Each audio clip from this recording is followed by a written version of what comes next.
Ouais, ok, alors en fait j'applaudis, mais on sait pas vraiment pourquoi. Regardons vraiment la suite de la vidéo. Like signals, they work pretty well for Angular and Swiss. Is there anything we can do to introduce signals to the broader JavaScript ecosystem?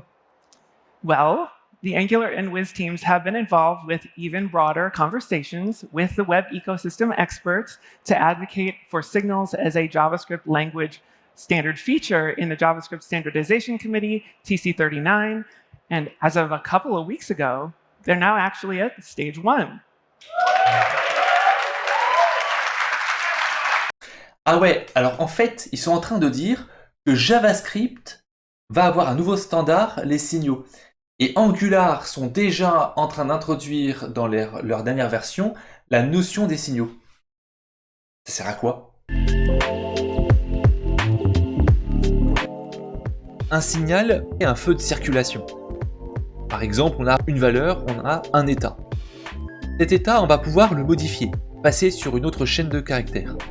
Et puis, on va pouvoir lire le contenu du signal. Donc, on a un accesseur et un modificateur. Mais repartons au fameux signal. Quel est l'intérêt finalement par rapport à une simple variable?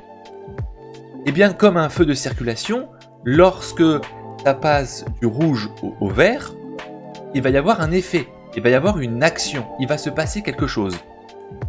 Donc, dans le callback de l'effet, on a une écoute du signal.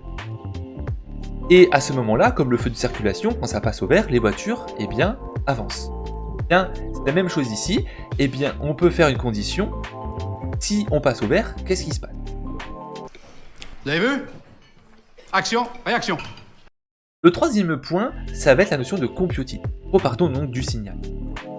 On pourrait dire, cette fois-ci, eh bien, que selon la valeur, vert ou rouge, on va avoir un certain temps. Par exemple, le temps du feu de circulation vert, ça va durer peut-être 10 secondes. Si c'est rouge, ça va être 30 secondes. Donc, computed, c'est encore une fois un signal, mais basé sur le premier signal. Encore une fois, on va écouter le signal qui se trouve dans computed, et si lui change, eh bien, la fonction computed va être relancée et va refaire un calcul.